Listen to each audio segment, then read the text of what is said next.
In a world where most people watch movies and then forget about them, these brave heroes join forces to watch them again and then talk about them. Join them in their epic journey as they go back in time, a decade and beyond, to revisit and break down films from a vast array of genres. Do these movies hold up over time? Are they classics? Find out on Retro Movie Roundtable. Starring your hosts, Bryan Frye, Chad Robinson, Dustin Melbardis, Nathan Lutz, and Russell Guest. Coming now to headphones in your ears.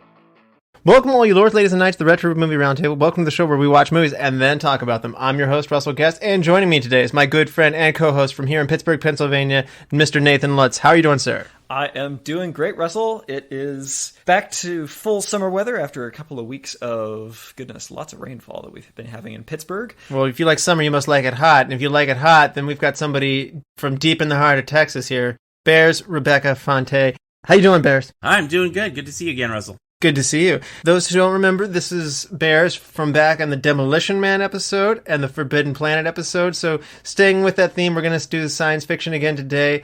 Bears, before we get going on today's movie, you've got some exciting efforts. I don't know how you have time to do all of this stuff, but tell us first about your contributions at the All Genders, Lifestyles, and Identities Film Festival. Yeah, I decided that running one festival wasn't enough, and so I moved from the board of directors of AGLIF, the All Genders, Lifestyles, and Identities Film Festival, to being the artistic director. That is the oldest queer festival in the Southwest and the fourth oldest in the country, so it's got a 34-year history, and by the time you're hearing this podcast, we will have just finished our 34th festival, which I really wish I had just finished this 34th festival now instead of having to go into it for the next 2.5 weeks.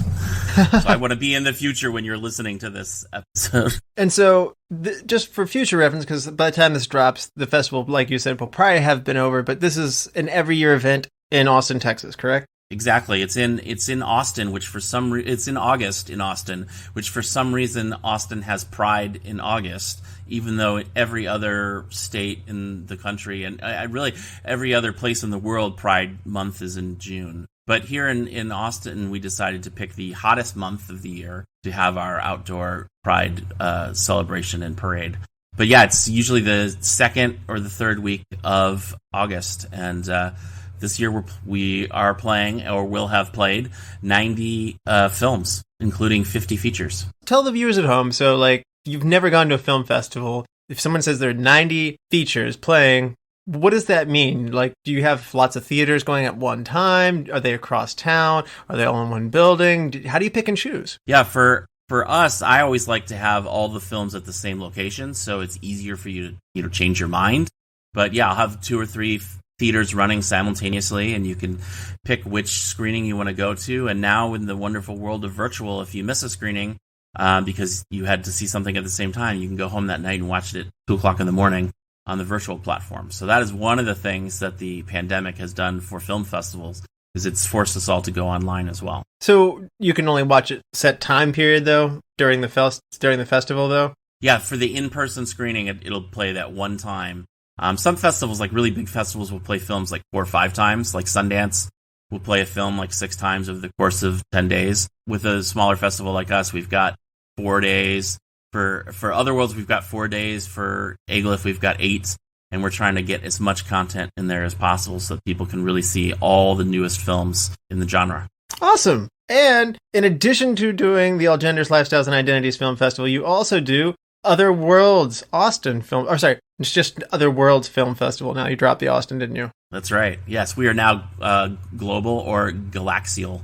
So it's just Other Worlds everywhere. Yes, Other Worlds Film Fest. And that's in December. First week of December. That is still going to stay in Austin, right? Yeah, it is going to stay in Austin, although I am having conversations with another person who runs a theater in Chicago about doing a franchise and bringing our content to Chicago right after we do it at our festival. Oh, so it's like going on tour, maybe? Exactly. Well, that would be more bang for your buck for all your efforts then. So Well, thank you for telling us about all of these awesome things, and do check them out, because these film festivals, if you love this podcast, I'm pretty sure you're going to like that. And then the Other Worlds Festival, to be more specific, that is science fiction and horror? Yes, I would say it's 70% science fiction, 30% horror. Okay, but 100% fun. Yes. All right, Bears, if you could get in a time machine and go back in time and watch a premiere of any movie, what movie are you choosing to see?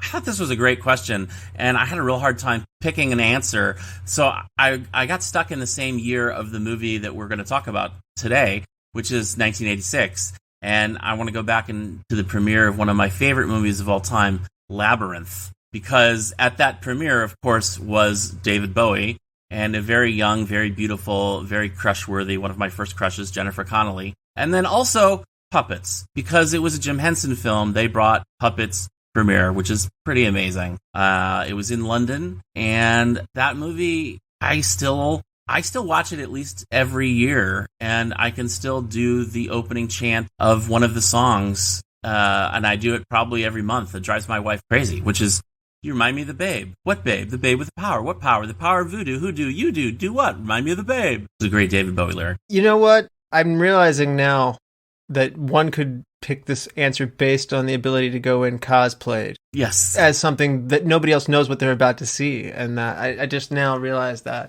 Nathan, I don't know if this changes your answer or not, but if you could go back in time machine, see a premiere of a movie, what are you going to see? The obvious answer to that is I would absolutely love to see one of the original Star Wars movies in theaters. But since we're on this kind of movie today, I would love to see Close Encounters of the Third Kind, because that's the kind of movie that puts together all the things that I love most in a film. It's got a John Williams soundtrack. That soundtrack is intrinsically built into the language of contacting aliens. It's got the weird X-Files mystery element, people going crazy in a sci-fi film, alien mysteries at the end, unanswered questions. It's got it all. That's a great choice. And, you're right, it's tempting to pick Star Wars for the first time. Maybe, given the fact that we're traveling in a time machine in this question, I want to go back and see Back to the Future for the first time. Nice. Now, what's the last movie you saw? Well, the last movie I saw that wasn't for my job, because that's not fair, because I have to watch movies like every day. And you wouldn't know any of the movies, and most of them are terrible because I weed through them. So the last movie I saw for fun was Black Widow, and it was the first time I'd been in a movie theater in 18 months, so that was really awesome. And I'd been waiting for that movie for a long time, not just because it got delayed, but also because I've been saying that they should make a Black Widow movie pretty much since Iron Man 2, when she first made her appearance. And I'm glad that they finally got off their butt and made a female-centric movie. Yes, every Marvel fan has been saying where is that? Nathan, what about you? What's the last movie you saw? The last movie I saw was actually the extended edition of the Two Towers film, which I'm really excited. Sometime a little bit further down the months next year, we'll be having some more Lord of the Rings on our watch lists, and I can't be more excited. Okay, yeah. Are you ready for the sequel, Lord of the Rings: The Three Towers? I was gonna hope that it at least goes up as a exponentiation, so maybe it's the Four Towers.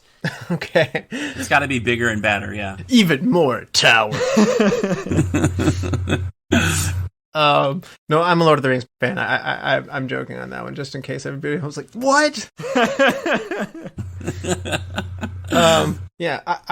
So my last movie that I saw was Jim Carrey's The Cable Guy, and Matthew Broderick in that one. It's just been a while since I had seen it, so I revisited it, and I had a good time. That's a great dark comedy. It just gets weirder and weirder as it goes. I didn't like it when I first saw it as a kid, but I think I was at an age where I think I just felt bad for Matthew Broderick's character the whole time. But I guess I've loosened up, and I'm like, Matthew Broderick's character's not a real person. I'm having fun with this, and you just enjoy the weird, dark performance of Jim Carrey. So yeah, I'm with you, Bears. I think it gets better with time for me, or at least with age. Today's movie, though, what are we going to cover? Bears. Flight of the Navigator. That's right. Flight of the Navigator comes out in 1986. It made for a budget of $17.5 million. It grosses $18.5 million, so it makes some money. And it places in the box office that year at 48. The movie placing ahead of it was House, and the movie that placed behind it was JoJo Dancer, Your Life is Calling, which, if there was ever a movie title that sounded made up, this many years later, it's that. It's Gregory Hines. It's a dance movie. I've actually seen that. You've seen JoJo Dancer, Your Life is Calling? Yeah, it's a pretty solid movie. It's a drama, so very serious. Okay. That was unexpected. I was like, well, nobody's seen this movie, but you have. That's great. And the number one movie that year, which I'm sure we've all seen, is Top Gun. I have not seen Top Gun. What? We got to get you on a highway right to the danger zone. A reference that I only know because of the TV show Archer. I've got the need for speed. Oh, well, it's only a matter of time before it comes up on the show. It definitely only a matter of time. IMDb gives Flight of the Navigator 6.9. The Rotten Tomatoes critics give Flight of the Navigator an 84%, and the audience scores at 75%. So a little spread out there. The critics kind of like this a little bit more. No awards to talk about. So, Bears, tell the people at home, what was your background with Flight of the Navigator? When did you first see it, and what was it like returning to it today? Well, I wanted to check the date on when it was released, just to confirm my story, because I have a very distinct memory of the first time I saw this film, which was actually the last time I saw this film. This is only the second time I've ever seen it for the show. So I was young, and I had been sent to this awful sports camp for the summer, like a day camp. Was not somebody who played a lot of sports, so when there was a rain out and we weren't able to play outside, they would throw us all on a bus to the movies. I remember that didn't know what this movie was. We'd never heard of it. They didn't even tell us what we were seeing, but obviously it had to be like clean because it was like a Disney film. And we just sat down and we watched it, and I was mesmerized. I loved it. So my memory was very positive, and that would have been 1986. I would have been young. I'm not going to reveal my age, but yes, I had not seen it since then. That or you've done time traveling and you haven't aged a bit since then. And possibly had your memory wiped. Yes. Yeah, exactly. You just came back from the movie theater, your parents were 8 years older, they lived in another house, you know. Yes. That moment is terrifying in this movie, but I guess we'll get back. Sure. So how's it holding up to like coming back to it today and studying it a little closer with adult eyes? You know, I was surprised. It really holds up. It was a really quality film. I very much enjoyed it. I watched it again with my wife last night and turned off all the lights and just sat and enjoyed it. And it was like a fun trip back. I mean, it's that time when they made movies that, you know, were about happy things and people are happy and good. And I don't know. It was nice. It was a fun trip. It definitely. I think this podcast does a lot of different things, but this is definitely fills our need for just the nostalgic kids movie. I'm shocked that they haven't come up more often, and this was a lot of fun to get into that. Nathan, what about you? I know you have a different story with Flight of the Navigator. I think you said when you first saw this one was a little scary for you. This was a movie that I saw at an age that I actually have no memory of watching it myself. I have another suspicion. See, my dad and I share certain movie-watching habits, shall we say, or things that we get very uncomfortable with when a movie starts playing with. And it's not horror, it's not anything like that. It's entirely to do with when someone ends up in an awkward situation that they're not sure how to deal with and start behaving in an uncomfortable way. And the first, let's say, third of this movie is essentially entirely David being in an awkward situation. And so I don't think I even made it to the sci-fi goodness that is the end of this movie. Oh no. So this was initially a walkout for you, huh? This was a probably VHS. Can we just watch Star Wars? Okay, but now that you've come back to it, was this your first time all the way making it through it, or? This was my first time all the way making it through, yeah. And let's say that I accept that this is a kids movie and that a lot of it was intended for that reason. But man, this is a film that strikes me as one of the most product placement-y, cash grabby, let's make kids for the toys movies that I have ever seen in my entire life. Oh, come on, you just said Star Wars. Yeah, seriously. I mean, I don't think there were any toys for Navigator. I mean, Pierce is like, wait a minute, I must have this. I'm about to look it up right now. I don't believe there you. I need this in my life. Navigator. You have the ship. You have the advertisement catalog that was laid out on his bed at NASA when they take him to his cell. They have the cute robot Ralph. You have the other cool robot Max in the ship. You've got, oh man, this was so let's set up things to be sold, but maybe the movie didn't do well enough to make those waves. I think it did well given its path to getting created, which we'll talk about later. But for me, this is my first time to it. With the right age that I would have been able to have seen this as a kid, maybe not right when it comes out, but I mean, VHS store, it totally would have been there, and it just didn't get picked up by me. And because I'm a product of the times, do have not necessarily nostalgia for this movie. I don't know if you've ever had this, Bears, but like, if you just, a movie that's from your childhood, it just sends you back there, and it's just like, wow, this is strangely satisfying. Yeah, you're able to like time travel back into your body as what it would have been like to experience as a child. Yeah, exactly. So there's a lot of happiness that you watch from this. I mean, if you put one hat on and you start to pick apart the writing or the acting and stuff, as we often do on this, then you can totally go to negative town and find all kinds of problems with this movie. However, if you put your hat on and says, I was a kid of the 80s and this is fun, you're going to have a great time. So I'm gonna probably come at this more from that point. I'll few comments along the way about being a little more neutral about it, but this is a lot of fun. For its target audience, I think that this is a really fun film. It's definitely a placing yourself into that position film and wanting to feel powerful the way that it drives you to be. Yes. And I think from that lens, I think that is what this film is all about. Definitely. And we will spoil Flight of the Navigator, so if you haven't seen it, hang in there. We'll be back after these messages, and we will spoil it, so this is your final warning. Or pause it and go watch it, and then come back and listen to the rest of this. Yeah, do that. It's on Disney+. Definitely. Yes, actually, good point. Yes, for free on Disney. Well, it's not for free, but it's included on your Disney Plus subscription. You all have Disney Plus. Don't lie.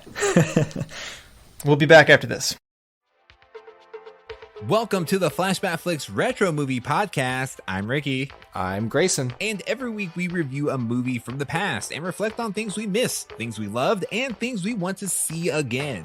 Yeah, because we believe any movie worth watching is worth watching again. So if you like films, friendship, and a lot of callbacks, I mean, just so many callbacks, then subscribe on Apple Podcasts, YouTube, or wherever RSS feeds go for like-minded movie-loving individuals. Like you. What happens when two modern film fans go back and rewatch all the old classic films from yesteryear to see if they hold up? You get the Classic Film Jerks podcast. Find the Classic Film Jerks podcast on all the major platforms. All right, we're back, and this is your final warning. There will be spoilers that lie ahead. Now, Nathan, for those who haven't seen Flight of the Navigator since 1986, tell the audience, refresh their memory. 6-year-olds in a theater audience marvel at the wonders of a flying saucer that is a frisbee. They coo in excitement as a mysterious shadow falls over a family, cast by a blimp. They gasp while young David Freeman walks through the woods to retrieve his prankster younger brother, and out of the darkness looms a water tower. They cringe as, from his waterfront bedroom, 10-year-old David uses a spyglass to creep on the girl out on a boat. But when he takes a fall and wakes up the following morning to discover that someone else has moved into his house, those 6-year-olds will be forced to wait for almost 45 minutes while a touching family drama plays out, because David Freeman has actually transported 8 years into his future, where police, then his family, then lots of shrinks, are mystified and emotional about his weird, unaging reappearance. But fortunately for our impatient 6-year-olds, NASA security, who have found UFO, are doing interesting stuff. They have figured out that David's weird EEG picture of a spaceship is in fact a picture of their spaceship. NASA security swoops in to guilt his parents into letting them take David away, then put him in a maximum security room with a door guard who has been told nothing about him except to flirt at maximum overdrive. After some more interrogation, he escapes from one product placement item to another, discovering the ship itself, which lets him aboard. Finally, our patient 6-year-olds can soar as David evades NASA security helicopters, goes to space and meets a bunch of other abducted aliens, and bond with the artificial intelligence named Max that abducted him in the first place over fart jokes. He flies home, guided by the pyromaniac antics of his younger, now older, brother Jeff, but realizes that he would rather go back in time so that he can be the same age as that one girl, and also so his family doesn't have to, endure years of horrible emotional distress. And now he's friends with the cute alien, too. More like a pet, though. Yeah. Yeah, no, that's great. You latched onto something. Right off the bat, you said in the beginning he was creeping on the girl Jennifer that he likes. I have Jennifer Bradley. Yeah, Jennifer Bradley. Yeah. Is it creepier if you use a telescope or binoculars? I think because the telescope you have to really set, and it was in one place, and he walked away and comes back. It's like he does it more than once. Whereas binoculars you kind of take with you. They're more spur of the moment. This is like a planned. Okay, so you're in the camp of telescope is the creepier peeping Tom way to be then. Telescope is expensive. Everybody has a pair of binoculars, but if you bought a telescope just to look at girls, that's an investment. No, I was wondering that when Nathan brought up the creep factor, but bigger picture here, Bears. Let's talk about this. This movie has, I guess, time warps or time jumps is a better way of putting it. It's time dilation, Russell. Okay, time dilation, and we have spaceships. We have shady government entities. What do you love about this movie? Oh, it's so fun. I mean, you're put in the position of a boy who has no idea what's going on. I mean, it starts off a little terrifying as he turns to his home to find out that it's not his home anymore and his parents are not there and he doesn't know who these people are. And then he sees his brother who, when he disappeared, 2 years younger than him and is now 8 years older than him. So that's a little terrifying. And obviously Jennifer Bradley is now way too old for him to get with, and that's really disappointing. And then, NASA kind of takes advantage of him, and they lock him in a room, but then he gets to have the ultimate joy of having his own pet alien spaceship and fly all around and, become a hero. And he doesn't have to do too much. He's never really put in too much danger. He just flies around and enjoys the scenery and meets some cute, cuddly puppet things that were not designed by Jim Henson. You're right about that. This movie keeps it light. Like the sense of danger is merely when am I ever going to get back to my parents is predominantly the uncomfortable feeling that you have as a kid. But you're right. There's no alien intrusion. There's no sense that he's not going to make it. He just wants to make it home to his folks. I even felt like Howard Hesseman, who plays the NASA leader, the NASA research scientist, when David got taken in the ship, he seemed legitimately worried for David. I mean, obviously he wanted his ship back. I thought he was more worried about his ship. I don't know. I guess I just wanted him. I felt like maybe he didn't want the kid to die. That wouldn't be good either. I almost feel like that would have been an afterpoint that somebody would have said, oh, crap, the ship's gone. The boy's in it, and his dad called. Right, the boy. That's terrible. Not as bad, but still terrible. Nathan, again, I recall you telling me ahead of time that you were a little bit frightened by this. The beginning of this movie feels different than the second half of this movie. The second half of this movie is, I would call it joyride. The first half of this movie, though, is a little bit, I would say, suspenseful and mysterious for a kid's movie. What's your take on that? Yeah, so like I alluded to earlier, it's really the suspense and the worry and the sense of being out of place and not being able to do anything about it. That's what the horror of this movie is. Something I really respect is the adults in this film are really doing their best, legitimately, I think, to put him at ease. Yes. Try to do what they can to get him back into society in some way. I totally get it from NASA's point of view. They've discovered this ship. They've discovered a boy about it. It's a serious issue from their end, and they're doing their best to put him at ease on their end. So, yes, everyone has ulterior motives, but that doesn't necessarily make them bad motives. That just means that they're trying to do things that are kind of hard to deal with. And that is the thing that I respect most about this movie, that there aren't really any villains per se. It's just sort of an awful situation that's happened. I thought Sarah Jessica Parker was a little bit of a villain. She's trying to take advantage of this young boy on his own, but she flirts with him. It's really dangerous. I thought that was... You talk about him creeping on Jennifer Bradley. I think it was really creepy when she was like, you're kind of cute if you were a little older. It's weird. I feel like in a different time, I feel like that was more of a thing that an older girl would say just to, I guess, boost her confidence kind of thing, kind of thing. I don't think people would say that now anymore. If you can kind of tell that maybe he had a crush on you, you're kind of quote unquote letting him down easy, but also making him feel good about himself by saying like, if you were older.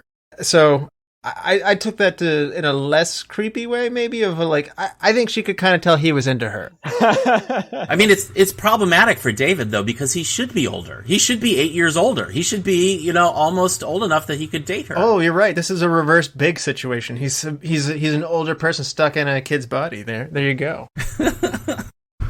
Oh man, that I just described a movie that is not getting made.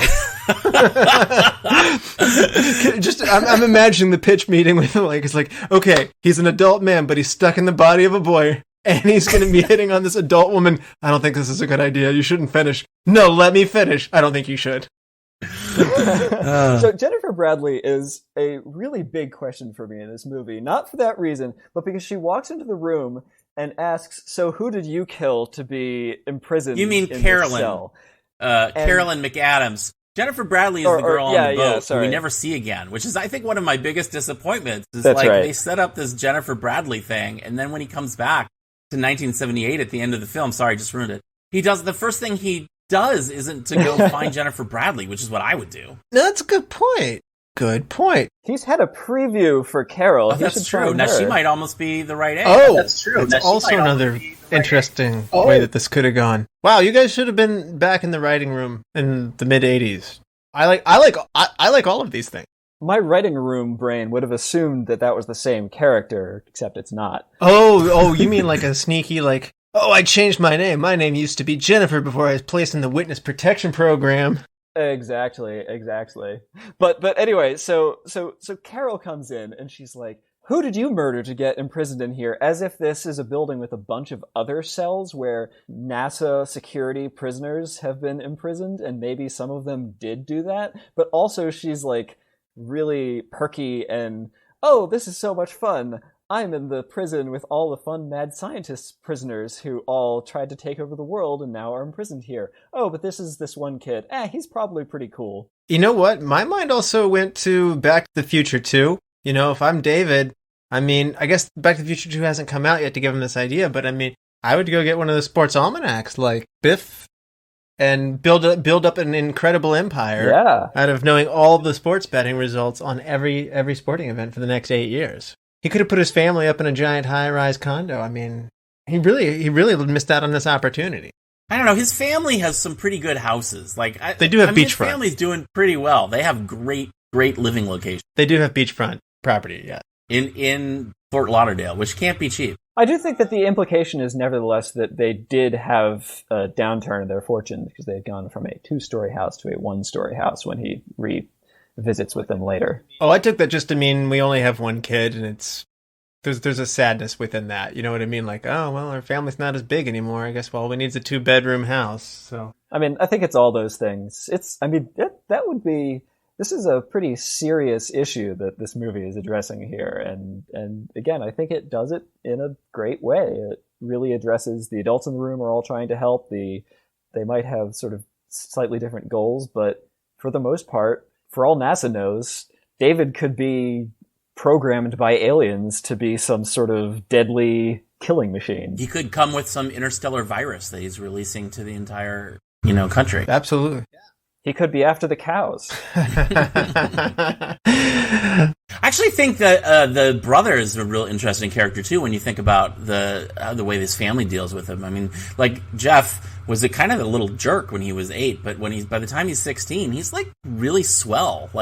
When the parents leave in the hospital to go talk to the doctor, he stays with him, and he's got a folded up picture of his missing poster that he keeps with him all the time to remember him. That's really sweet for someone who's 16. I thought that's a kid who probably had a very interesting life, Jeff Freeman, age 16, and who now will not have any of those growing, experiences in this new reality that gets created when David goes back to 1978. So Jeff will not experience loss, and therefore may turn into the stupid scuzz bucket that he always was. Wow. The real horror of this movie is that when David goes back in time, that original timeline keeps going, but he's still gone.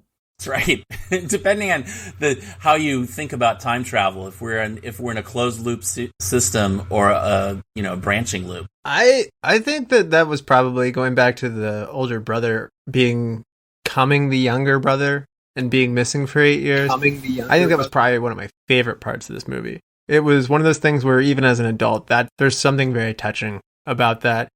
And if you ever had a sibling, which I have an older sister, and we may not have we just were in very different wavelengths. There's, 7.5 years difference between us. And so I was that annoying younger brother. And I'm not going to lie, I had fun annoying her. Like, it was it's just like a provoking kind of thing that you do. But to see as you age and to see how that would be, and if they were truly not, and to become the older sibling and to then have somebody who you've never had before be somebody that you're kind of overwatching, protecting, and playing big brother to, which is a role you would have never done in your life. That's a pretty profound moment when you really think about it. And I thought that was actually one of the best parts of this movie. Yeah, that was really nice. And he doesn't just accept that the brother's back. He goes into the medical literature and tries to figure out what could possibly have happened. He starts reading about ways people age, reading about that sort of thing to try to figure out if there's something he can do. I think that we don't spend as much time with the parents. I think you see facial acting.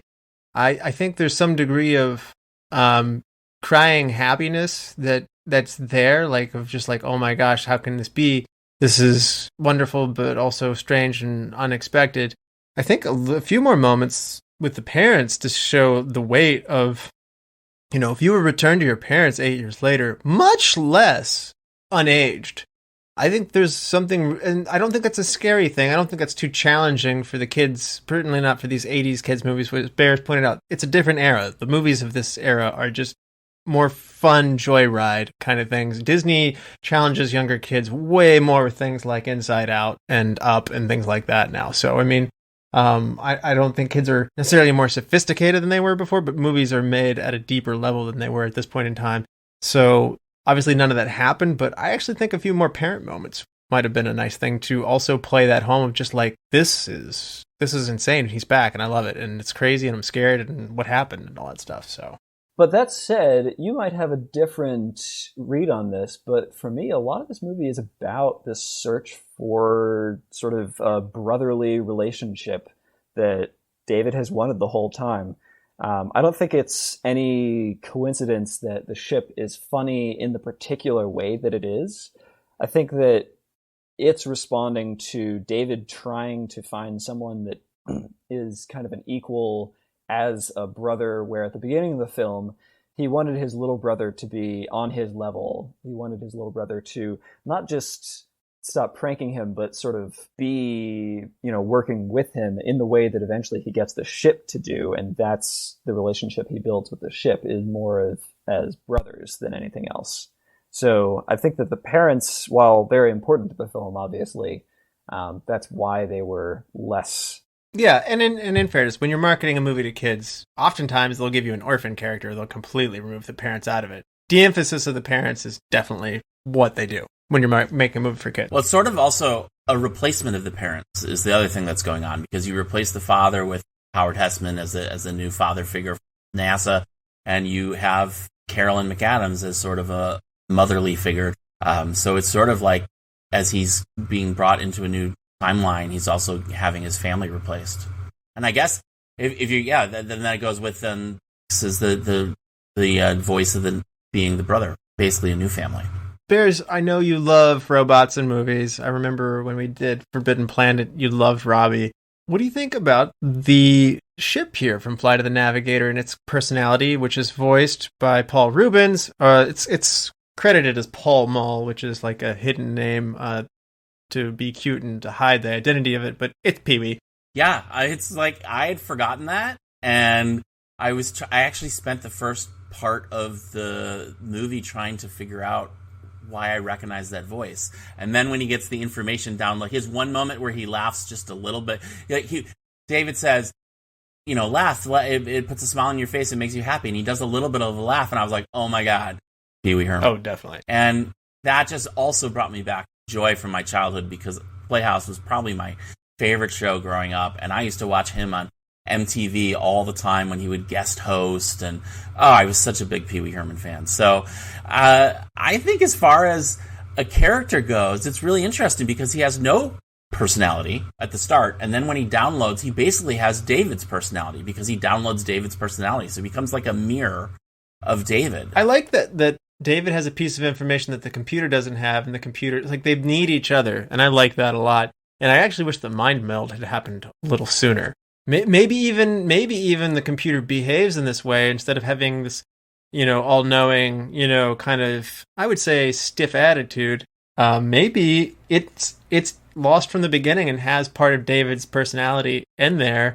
And, that's one of the reasons he needs to reach back out to him. So I want to get to that even sooner because I think it's way more fun to have a wisecracking, fun-loving robot than it is to have this, very rigid, like, compliance. Compliance. I like that. I want to just start to work that into my own conversation from here on out. Just if somebody asks me to do something else. Compliance. Russell would like this movie to be taken from the opposite perspective, where a robotic kid walks up to the door of an old couple who moved into this house recently and demands entry and creeps them out with all of his mathematical speak and isn't that knowledge Daryl? of alien worlds until they finally hand him over to NASA. Yeah, that's another movie from the same time period. I'm not saying I want to do that with this movie, but I like that idea for a movie too. So I mean, Nathan, you're loading your writer's bag with all these good ideas here. Like none of them are in this movie, but there's like so many other movies you can do with this. So. If nothing else, an X-Files episode. Which, by the way, I think the first part of this movie felt like an X-Files episode to me. Oh yeah.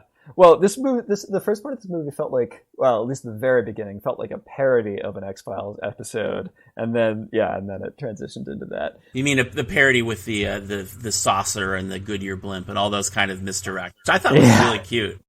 It was. I don't know if you guys feel the same way, but I feel like they did an awesome job in the spaceship. They did an awesome job with the voice of the spaceship.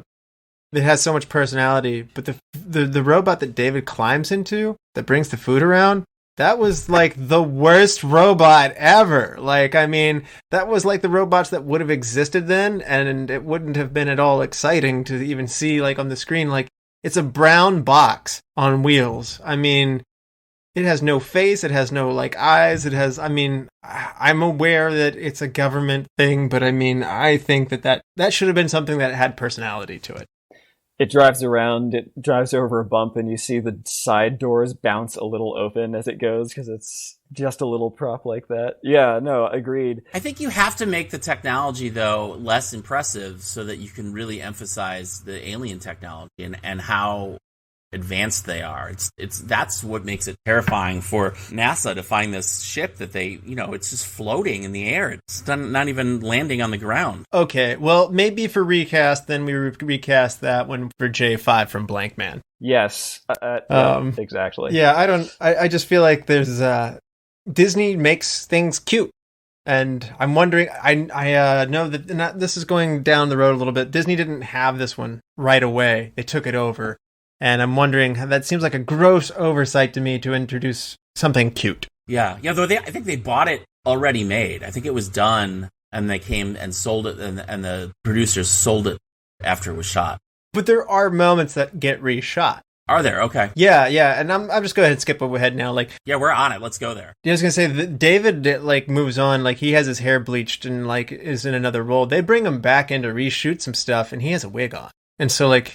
His hair length and stuff throughout the later part of this movie is inconsistent, and it's because there is reshooting. Do you know what scenes were reshot? According to Joey Cramer, during the post-production, the film's editors decided that some of the scenes needed to be reshot. Cramer was flown back to the set from British Columbia, and he had bleached hair, and shortly after the principal of photography wrapped, he had to wear a wig to reshoot those scenes. The wig is evident through the time travel sequence near the very end of the film. And in the second half of the film, there's moments where David's hair changes noticeably between the shots, and it happens several times. I did not notice. Well, had they not put the wig on him, then it would have been super noticeable if he all of a sudden had like hair that looked like Sting from The Police or something. So unless that's an effect, maybe that's what happens as you jump time. That's why he didn't want to take him back in time, because his body was too fragile. His hair might change. I know. Maybe he looks the same way, but his hair is completely bleached out from the space travel, and his family won't recognize him. Oh my! He took a bunch of intermediate steps in his timeline back when he was traveling back in time. He didn't just go all the way. He infilled those scenes. Yeah, and then he robbed a bank and dyed his hair so that no one would recognize him. Because Joey Cramer robbed a bank. Yes. Later in life. Yeah. There's a documentary soon to come, I believe, that I haven't gotten to see yet, because it might be out. It's coming. If not, on Flight to the Navigator. And to your point, Bears, he had an interesting life path there. So yeah, his success after Flight of the Navigator did not match his success before Flight of the Navigator. When he was in Clan of the Cave Bear with Daryl Hannah and Runaways with Magnum PI. Oh, I didn't know the back catalog on him. So he's coming in with a little bit of experience then. That's actually good. I'm glad you pointed that out. Yeah. Yeah, he was in this Michael Crichton film called Runaways with Tom Selleck and Gene Simmons from Kiss. Played the villain. That sounds very interesting. It's kind of a great trashy movie. Yeah, you should watch it sometimes. You'd probably get a kick out of it. I was gonna say, it all sounded pretty tight. Like it's got Tom Selleck. It's a Michael Crichton book, and then you hit me out of like left field. It's like with Gene Simmons in it. And I was kind of like doing this. One of these things is not like the other.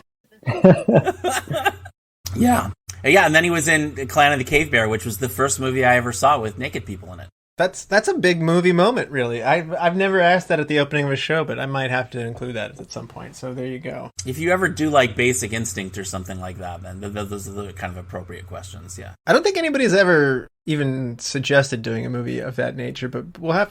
Oh, I would love now that I'm running the Queer Festival. You got to bring me in to do something super sexy. Somehow, Russell, on a show where you don't want people cursing, I'm not entirely sure why you expect people to submit such requests. It's every movie from every era, man. We got to cover it all.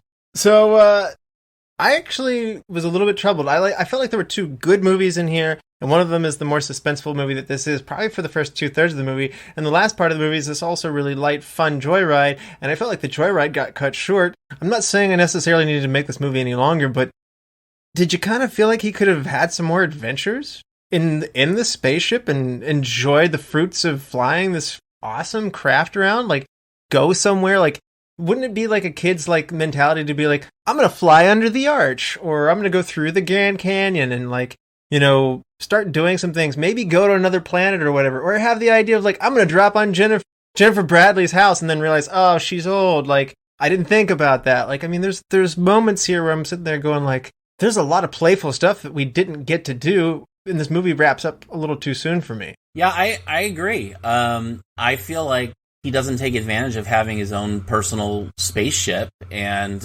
his biggest concern is just getting back to his family, which I get, but yeah, it's a missed opportunity and I think it goes back to the fact that there isn't really any danger in this film. There's no villain after him. Like imagine what it would be like if the spaceship had to get back to its planet because there's another spaceship coming to get it. I like that. Or something like that. And then you've got, something that David has to defeat.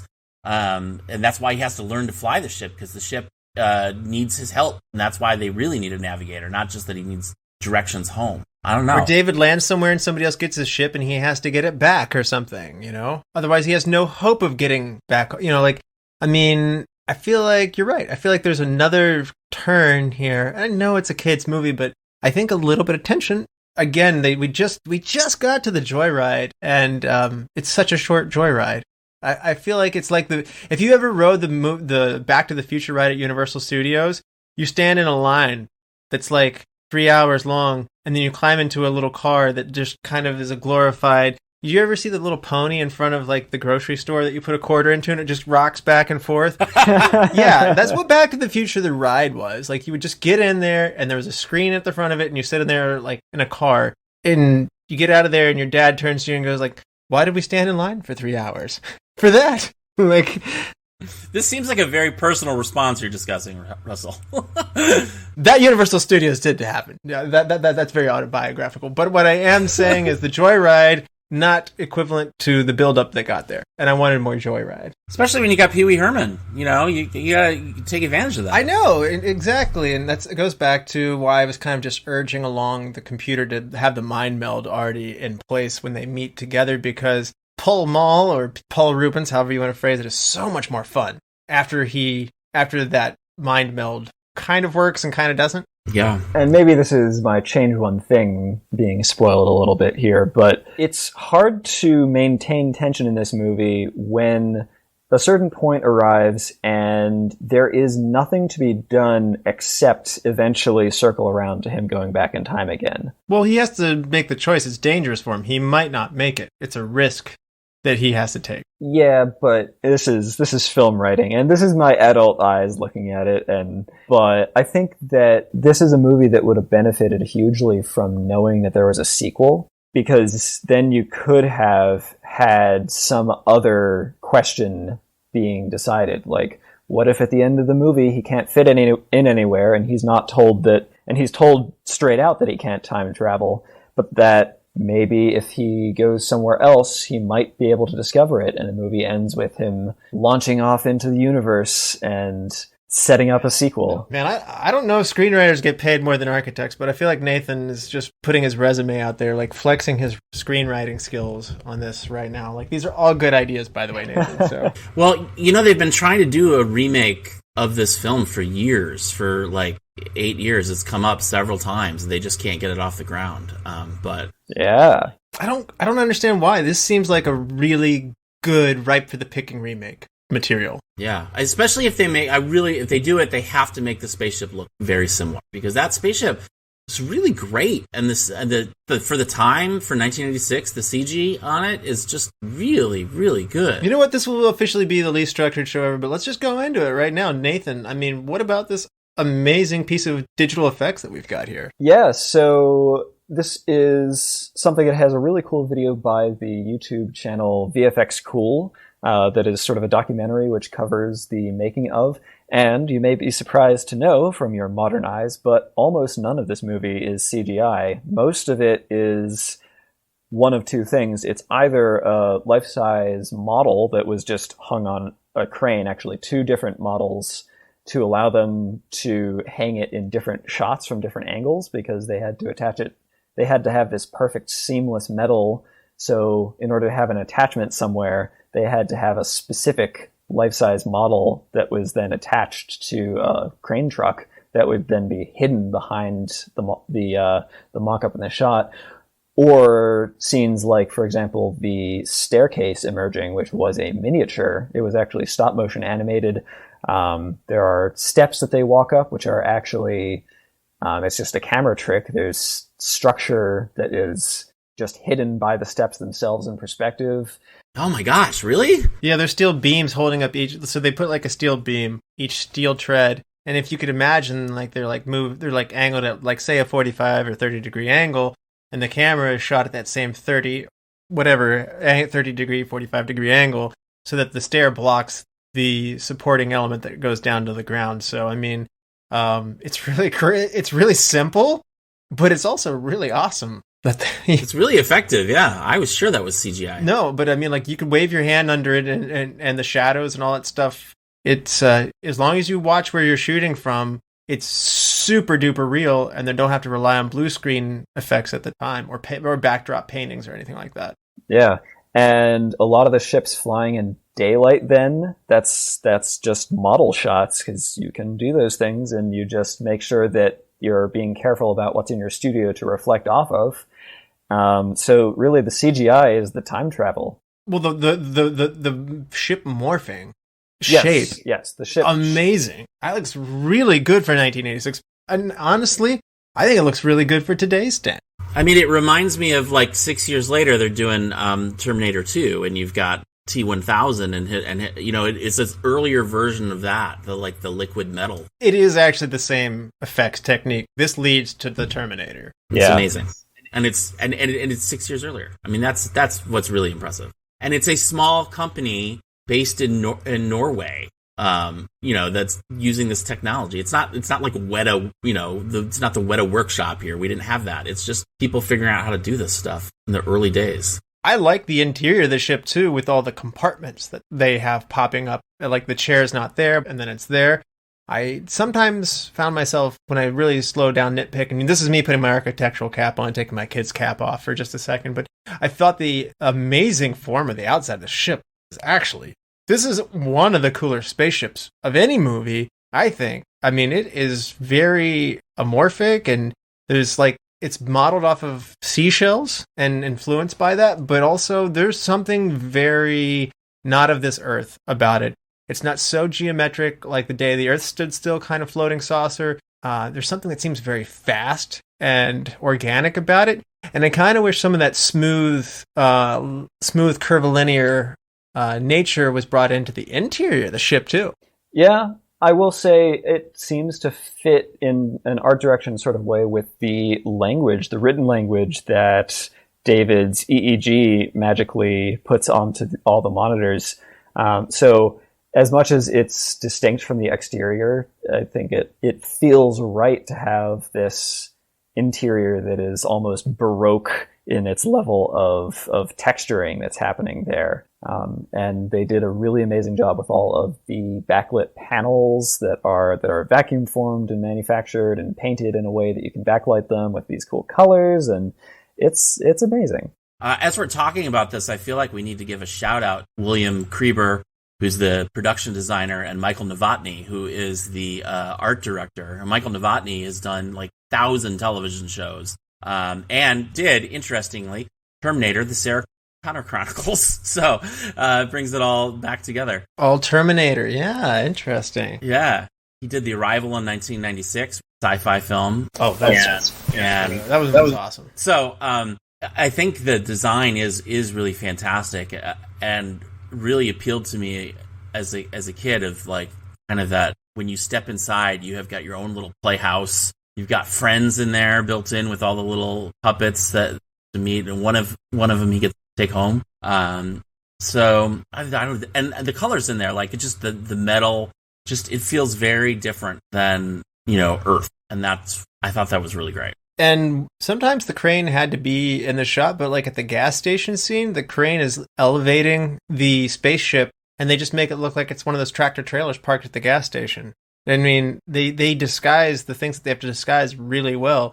When the spaceship's floating in the hangar of NASA, it's just suspended by a wire, but honestly, not very visible. Like, I mean, you have to enhance and zoom in a bunch of times to be able to see it, because the angle of the shot really well, because there's folded plastic curtains around the spaceship. Because of that, it's not so obvious. And again, even if you go and pause it, I don't think you're going to see. It's just an aircraft cable. It's really amazing that they did full-size ship that the actor could actually be in and walk in, and you get so much more realism out of that as opposed to a miniature. It's really impressive. Also, it was pretty heavy, if I recall, wasn't it, Nathan? I don't remember the weight exactly. I do not either. All I can say to our listening audience is go check out that video by VFX Cool after this. It is a really neat documentary. They had a lighter version, and I say light quotations. I think that one was an 800-pound. Yeah. One with no hatch, and then the one that had the interior built out and stuff like that. That one, like I said, was very heavy. Which, again, just underlines how impressive some of these scenes are. For example, when NASA security first finds it, they find it tended by some people who've been around. The scientists walk up, and some guys have been around it for a little while, and the scientists are like, "Oh no, don't touch it!" And the guys on site put a hand on it, and it seems to just float almost as if it was actually like a balloon, sort of just hanging over the ground, and it feels light. So just kudos to the team mounting it and rigging it and building it. It's great. And you can see one of those spaceships on the Disney backlot tour at Walt Disney in Florida. Really? Yep. I need to do that. That's amazing. And pretty cool. Like, they had to make the shell of this out of bent curvilinear plywood panels, and then they put a coating on top of that, and then painted it with a reflective metallic paint. So again, if you like movie set pieces and stuff like that, I mean, we've somehow said like this movie seems lightweight. In terms of the effects, this movie is actually an A+ in my mind. Yeah, let me give you a little more background on William Cramer, who is the production designer, right? He did Planet of the Apes and Beneath the Planet of the Apes, and Escape from the Planet of the Apes as the art director. And he also did Street Fighter. Oh, really? So, like, really interesting guy. But one of these things is not like the other. No, sorry. But you've got some people on this film, I think, who have a deep history in science fiction and in buildings and stuff like that. So they're using all their skills. They're kind of at the end of their careers, and this is before CGI took over the world of science fiction. So we're getting our last bit of real building, 1986. Yeah, absolutely. Casting comment: Chris O'Donnell was actually auditioned to play the role of David Freeman. He didn't get the role, but you would know him from the Robin role of Batman Forever and Batman and Robin, as well as, is it NYPD or CSI? One of these police shows. Isn't he also in Dude, Where's My Car? I don't know. That would be Sean William Scott and Ashton Kutcher, but No, I meant he's like a... Oh, is he in that one? Yeah, I think he's like the jerky guy who's like has the girlfriends. Oh. Joey Cramer is fine in this film. I mean, like, I always worry about like kid actors and like if they're going to be terrible. But he's pretty solid. They ask him to do a lot of stuff. I think one of his best moments is when he asks where Starsky and Hutch is, and it's not on anymore, and he's genuinely annoyed. That was his favorite show, and now he's in this world of like MTV that he doesn't understand. Yeah. No, you're right about. I think he does a lot of like being confused things. Well, the one thing that I think that he could have used a little bit of coaching on was his anger. His anger seems to be, how like people rev it up and then get, there seems to be, he goes right to 10. And, so there's an intensity that, I think that's where you're most like, this is a kid actor. I'm aware of that. And the best version of this that I can say as a critique is, let me find the name of the kid who did an E.T. He was awesome at this, actually. Henry Thomas. Henry Thomas, the boy who played Elliot in E.T. Same era, by the way. He is really good, going sad to confused to angry, and it seems very organic. Not every kid can do that, and I'm not going to like put all of that on Joey Cramer for not being that, but that was my only acting critique. And I actually thought the parents were actually pretty good. Veronica Cartwright, you would also recognize her from Alien. Yeah, and Howard Hesseman from WKRP in Cincinnati. And is this Sarah Jessica Parker's first movie, if I'm not mistaken, right? No, she had done one thing before this, I think. I looked that up, but I don't remember now. It's unfortunate. I thought that she might have a little more nostalgia for it, but when she is in Footloose before this, and Girls Just Want to Have. So she does have a few credits before this, but when asked about this, she doesn't speak of it very highly. She's like, I just took it because it was a job. I mean, it's a job, you say yes to it. When you're auditioning, you just want to have as much experience as possible. She couldn't tell anybody anything about it. She said, nothing drew me to it. I can't say anything special about it. It was exactly a paycheck, was her words. So wow, that's horrible. That makes me like her even less. And I don't like her already.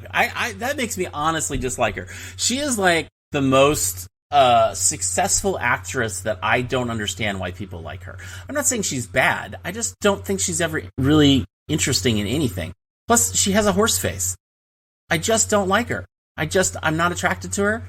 I don't know why she keeps getting cast. She's genuinely unlikable in most of her films. And even in this film, when she's trying to be nice, I still find it.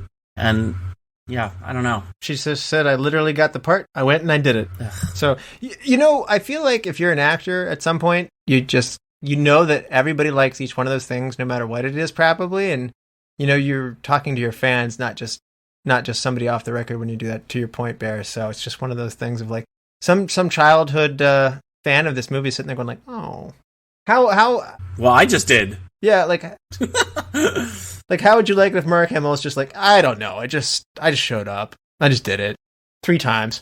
I mean, you say that, but that's not terribly distinct from Harrison Ford's attitude. That's Harrison Ford, though. He acts too cool about everything. It's a Harrison lie Ford. with Harrison Ford that's says like it's nothing much, but like inside he's just like, I'm Han Solo. I'm Indiana Jones. I'm not a carpenter, which is what I was. Like, I can just sit here and I'm cool. And I'm going to act like I'm not cool, which is even cooler than being cool and saying you're cool. Harrison Ford's kind of grumpy, too. That's part of why we like him. Double standard? Maybe. I don't know. Yes. Okay, director. What do you think about Kleiser's job here as a director? Bears, I'm going to throw this one to you first here. Well, I would say I didn't know who he was, although I'm looking at his credits and those are all pretty good movies. And I would have to say if I could summarize his career, I think what he does best is get out of the way of a good. I mean, Grease came to him. It's already got a score and it's just got this amazing cast and everybody loves it. Nobody says, "Oh, that movie's really well directed." Blue Lagoon, super hot, super sexy. I mean, nobody is like talking about the shots in that. He gets to this movie. It's got a really cool setup, and we've gushing over the production design. I mean, he did put this team together, so that's a talent right there. And then he doesn't screw it up. I think that's the thing. Like, he doesn't try to make this movie into anything bigger, tempting to kids' joyride. It is what it is, and he's not trying to push it. And after this, he directs Big Top Pee-wee. So. Again, he gets out of the way of the main act. So, Honey, I Blew Up the Kid later. That's a sequel. He gets out of the way of premise of that film and the cast that already had. Not that that's a great movie, but it's a product, right? And I think as a director, you can either be really hands on and really like morph it into being pounded into submission to say something, which I think is like a Christopher Nolan sort of But you can also just set it up and get out of the way and let it do its thing and not try to be, too heavy-handed with it. I think the oversight that he had to do, without a huge budget, by the way, is really impressive. And the director sometimes gets a lot of credit for things they shouldn't or things that they should. And to your point, Bears, I think there might have been some script moments or some screenwriting moments that could have been improved, and Nathan is just making corrections left and right. But I think he elevated this to a pretty high level, actually, to the point where we want to talk about this to this day. So, and also, originally, this was an independent. This was this main company was a production sales organization that put up 2/3 of the budget, and the rest came from Viking Film, a Norwegian company. Getting made is difficult. They tried to sell this to Disney. They didn't want it. They didn't pick it up. And oddly enough, that production company went under and Disney ended up acquiring the movie.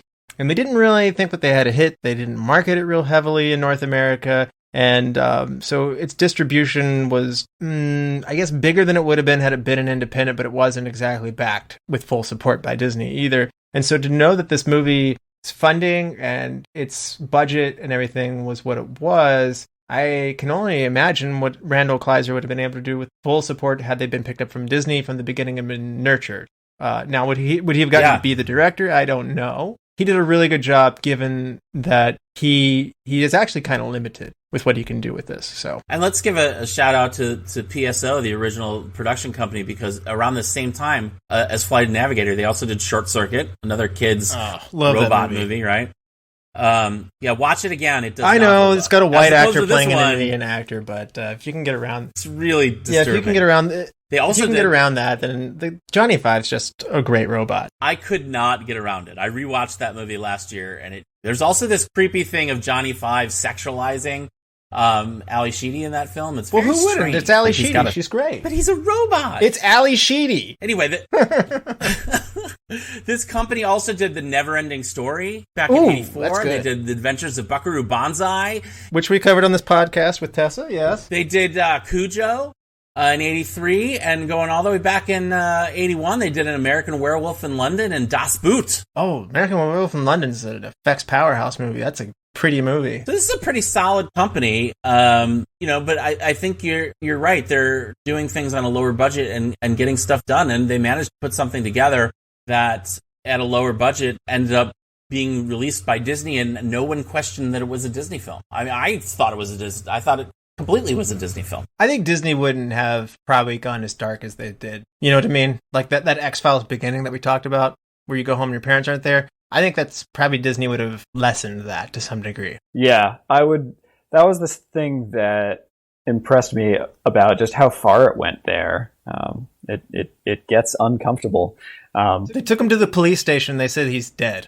Like, yeah, you know, I mean, I like that part of the movie, but I just can't imagine Disney doing that. Funny little movie trivia bit: when the family's driving in 1978, they hear "You're the One That I Want" on the radio. And that's Randal Kleiser's Grease little self-promotion there. I like that. Now, Nathan, let's talk about music for a minute. This is not as orchestral as your normal run goes, but what do you think about the music that we have here? I mean, it's ultra 80s. How does it make you feel? It makes me feel 80s.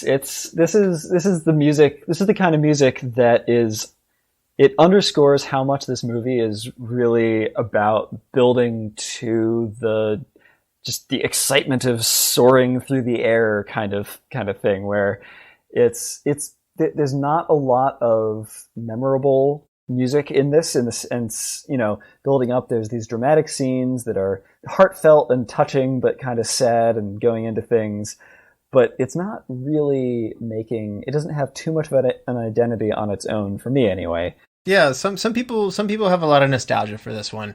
Alan Silvestri did the Back to the Future soundtrack as well, so I mean, it's of its time. And if you've listened to me on this podcast, I am not kind to 80s music most of the time, so I can't say it's for me. It has a special place in its heart for many people, and a lot of people like that it's all electronic from the time.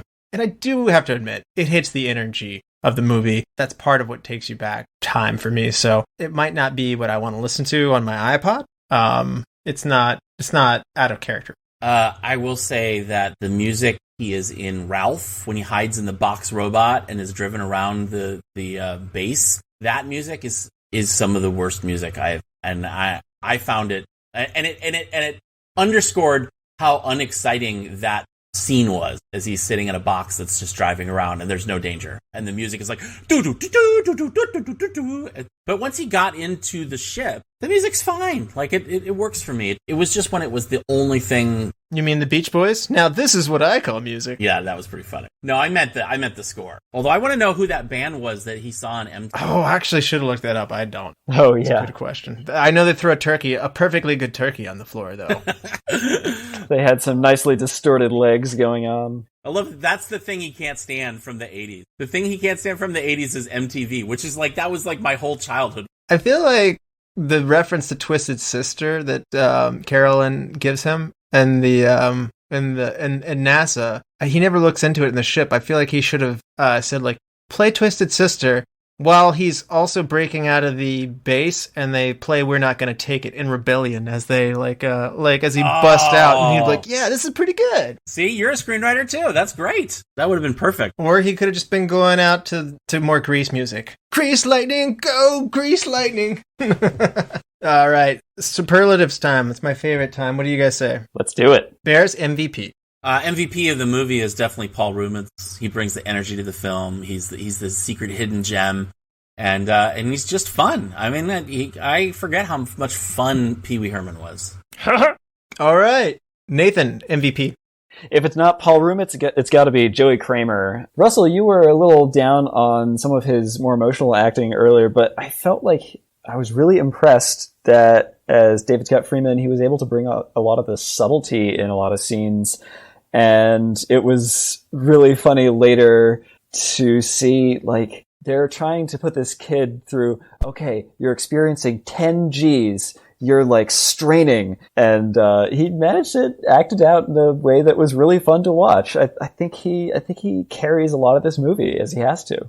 Well, I think he does fun really well. I think he does scared really well. I think he does sad well, which you notice I'm checking a lot of good boxes that a lot of kid actors could botch all of these things. Yeah. I mean, the kid in the Phantom Menace couldn't do any of those. I just think angry. It is a little deficient. Also getting knocked out. Getting knocked out, he does not do very well. Yes. So, no, I don't want to knock him too hard. I've seen way worse child actors than this.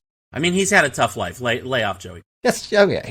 He robbed a bank. He sold some drugs. I'm not recasting him. I'll say that. Okay, so like, I mean, I'm not coming after him. So, although Henry Thomas would be good, but anyway, MVP for me is going to be the effects team to make the Starship. Gushed about them, and that's my MVP.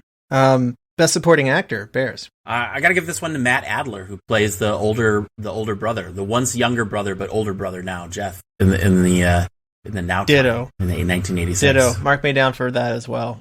Good call. Nathan, what about you?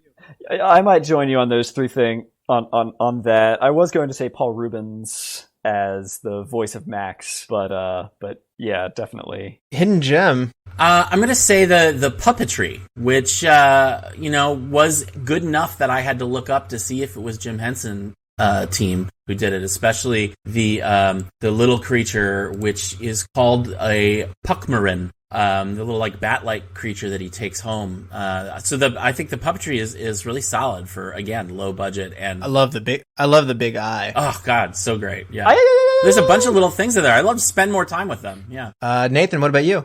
For my hidden gem, I'm going to call out, there's an extra, and I hope this line was actually written into the movie, but as the ship is that David has gone into the ship and he is looking out the window at all the NASA security guys who are out there. And as he steps out, one of them goes, "Holy shit, it's an alien!" And it's just so... Another thing that wouldn't have happened had Disney made the whole movie, but yeah. And it was just so out of place in this kid-friendly movie. Like, you're right.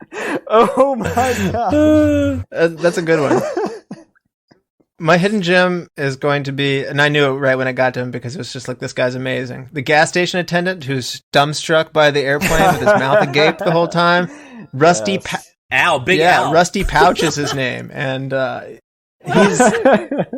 he cracked me up, man. Like, to not laugh, to just stand there, like, I couldn't think of a better person to do that. He was awesome. And like, this other dad's just like talking to him. It's just like, that's a really nice display you got there. I could see that bringing people in. I mean, that scene went at that harder than I thought they would have, and I had a lot of fun with that.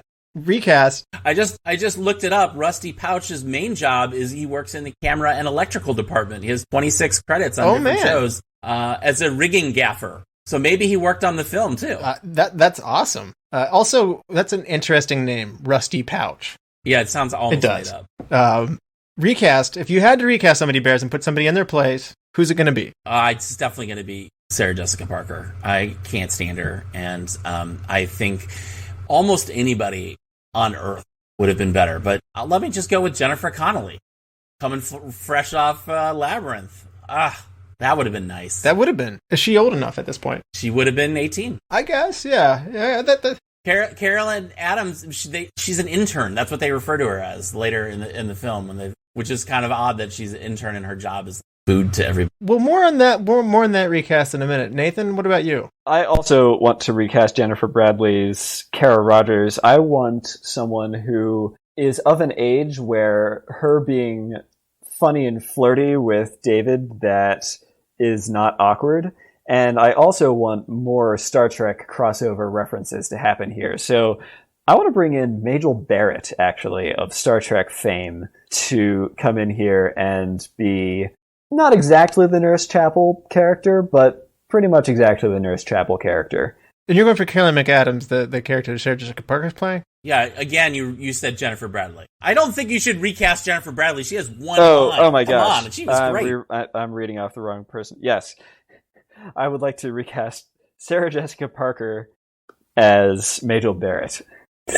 Or Carrie Rogers. I mean, come on. She gets one line. I don't think this has ever happened, but I'm coming after the same person as well as Sarah Jessica Parker. And because I considered Jennifer Connelly, I thought she might be a tad young. Also, if you've listened to me on this podcast, I stick Jennifer Connelly in a lot of movies, so I was going to not be one note on this one. So I do like that pick because she came up in my mind. Alyssa Milano she's like 1 year older than Sarah Jessica Parker, and I think she could pull off the purple hair best shot of the movie Bears. So it's a two shot for me, and it's early in the film when he is returned in time. He's in 1986. He gets caught. He gets brought to the police station, and there's this great shot, which totally from his perspective, looking up police looking down at him, and you just see how powerless he is. And then we see that kind of similar shot at the end of the film when he comes back and he's shot from that he's above and looking down on everybody, and it's his perspective. So you just see how the moment has changed him, and it's a very simple camera trick, but it just really put me in his mind, which I felt worked really well because he's our character. Yeah, and I do think there's some good camera work in this movie. I feel like it flexes it in the first part of the movie more so than the last part of the movie. Obviously, it's less emotional then, and it's a little more joyride, and the effects taking more stage front in the last third of the movie. But the first part of the movie, I think that he does a good job of making you feel uneasy. There are an enormous number of just awesome VFX shots that I could call out in this movie, but there's one shot that sticks with me from one of the early fake outs in the movie of the water tower emerging through the woods that I just couldn't stop thinking about because my brain immediately started going, but water towers, they're actually leftovers from the War of the Worlds. In fact, they're just sitting there waiting. We thought we defeated them, but their masters are going to come for them. The robots are going to attack again. I think that's a Disney version of a jump scare, where you think that it's one thing and then it's not. So I agree. I thought that was kind of playful with the audience's expectation. Yeah, you're watching a science fiction film. You keep expecting there to be a spaceship. And there keeps not being. I wouldn't want that to keep being done over and over and over again, like Friday the 13th does with its jump scares. But, I think that one here in this time was my best shot is going to be David looks up the steps of the starship head on and the portal is open. It's kind of that, like, as a kid, you're like, am I brave enough to just go in there? Like, I'm also fleeing where I'm coming from. It's a suspenseful moment. And the backlighting of all of those plastic curtains, that's really effective. It's a mysterious and exciting moment, and to me, it should be the cover of the movie.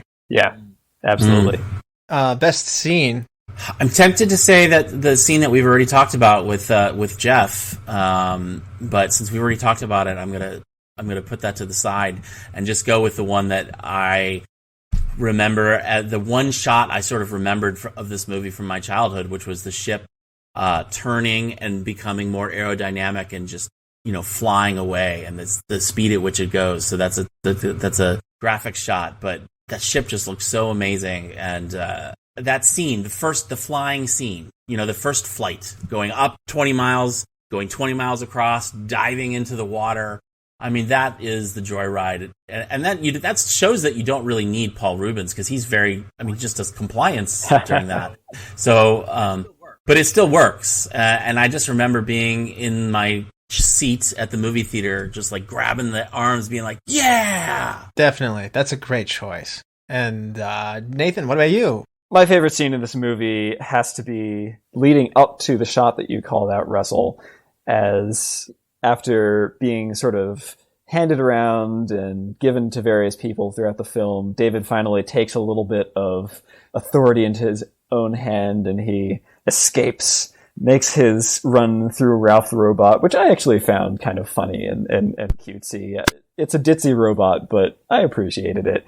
And he's taking his life into his own hands, and he manages to make it to the ship and get in, and it's cool. Like, the freeing part for me is not really, like, the flying is great and exhilarating in its own way, but through my eyes right now, the cool part is that he gets himself there. Okay, and that is a cool sequence of how he... My best scene's going to come in the early part when David leaves the woods seemingly for minutes and then comes to his house and finds that it's decorated differently. There's different people who live there. Runs upstairs and his room's not his room. Like I said, it's X-Files kind of feeling stuff. It's legit scary. Like, I mean, to feeling of being that age and to be separated from your parents and your home, everything that you know is safe is gone, and seemingly with no explanation. That was like, I was hooked. I was like, oh, where's this movie going? Yeah. That's my favorite scene. best wardrobe and makeup moment. Oh, okay. Oh, you just reminded me of my favorite. I wasn't thinking about it, but that scene when David returns to the house for the first time and he tries to go in his room and there's this like old guy in this silk robe and he stands up. He's like, well, hello. And he's just like sitting in there, like reading in an armchair. It's like the most awkward thing. Like there was nothing else in the room except an armchair. And he's in this like, I don't know, like kimono gown thing. I mean, that was so out of control and strange. David Scott Freeman, you may be unlucky in so many things, but it could have been so much worse when you walked into that room. All right. So, Nathan, what about you? Best wardrobe makeup moment? David Scott Freeman meets his now older brother in the hospital, and his older brother walks in and is just wearing his sleeves rolled up in this really weird diagonal way. Did this ever actually happen in the 80s, that people had like colored in like this funky diagonal sleeve thing? It's great. His brother is this put together scientist guy. I'll tell you this much.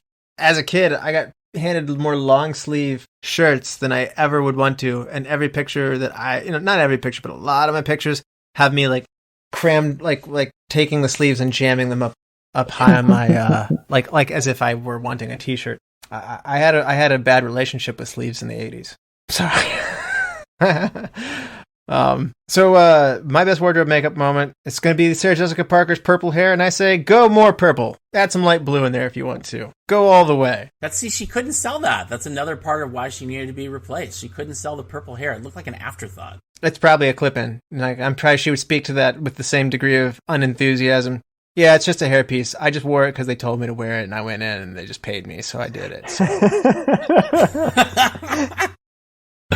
How could you not want to replace an actress like that? Jennifer Connelly would be like, oh, I really thought forever about what Carolyn McAdams was and why she wanted this internship and what her future dreams. I mean, she would have done a whole like character analysis. Well, I mean, she's an Oscar-winning actress versus Sarah Jessica Parker.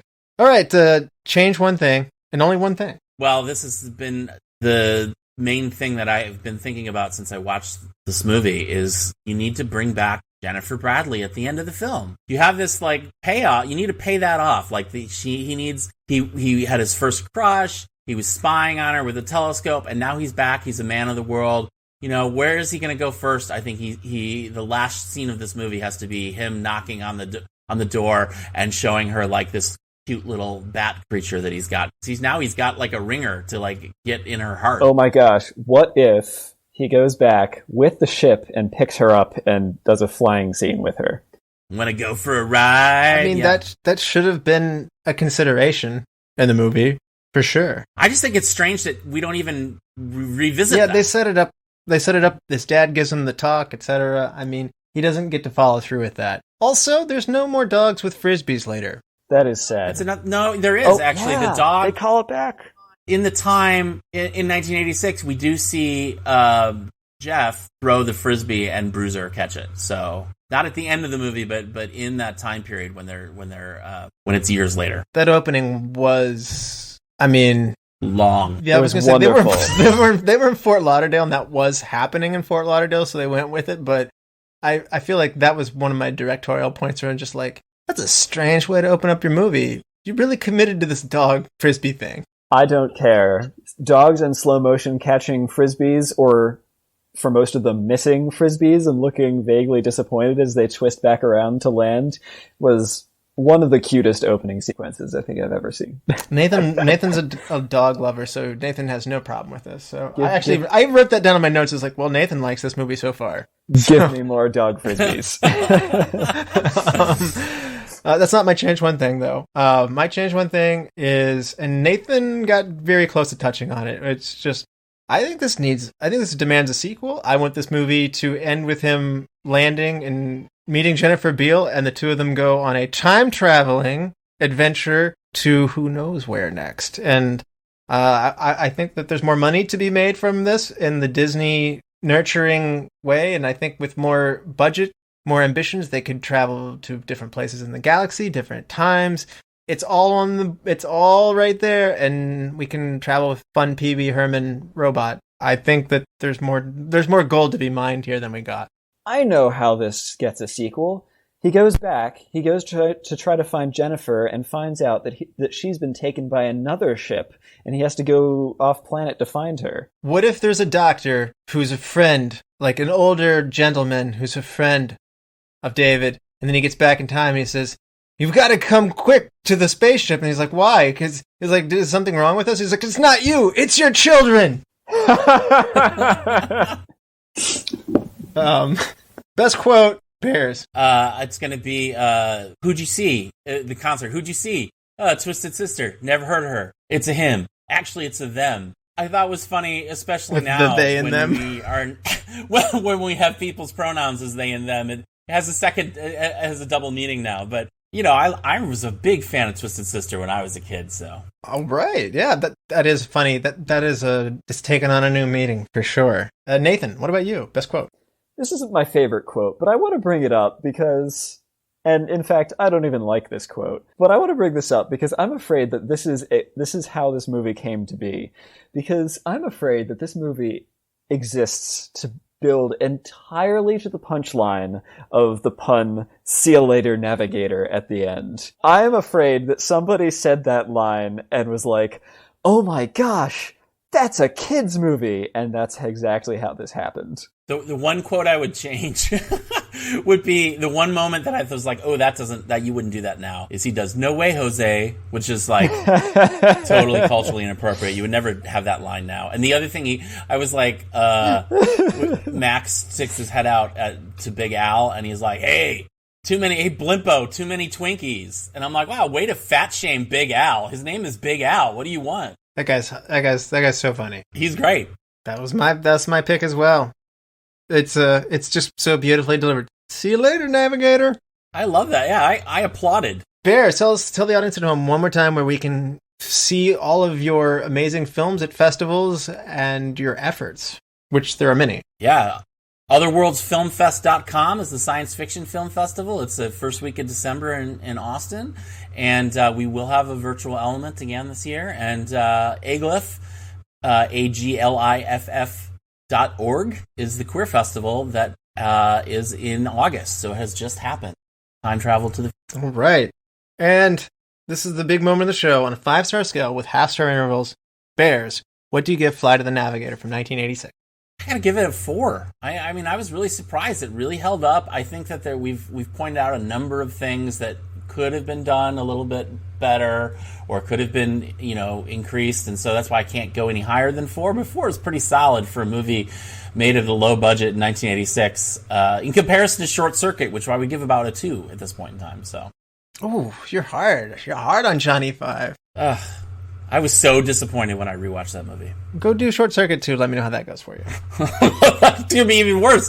That stars Mr. Brownface. Yeah, I know. That's why I said you're going to have a harder time. Yeah, Steve Guttenberg doesn't even come back, if I recall, right? Yeah. I thought, yeah. Nathan, what is this movie on a 5-star scale for you? So I'm harsh on this one.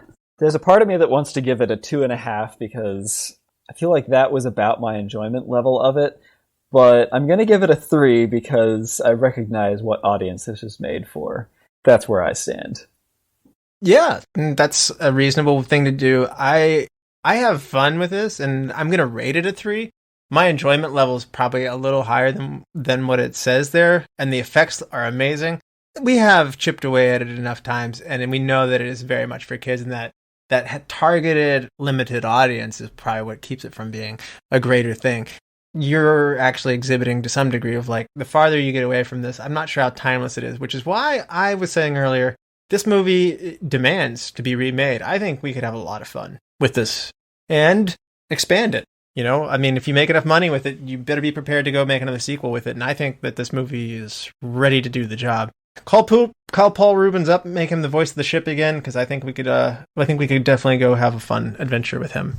Nathan, do you want to help me pick a movie for next time? I do, Russell. All right, let's get some martial arts action going on here. We got option number 1, The Emperor and the Assassin from 1998.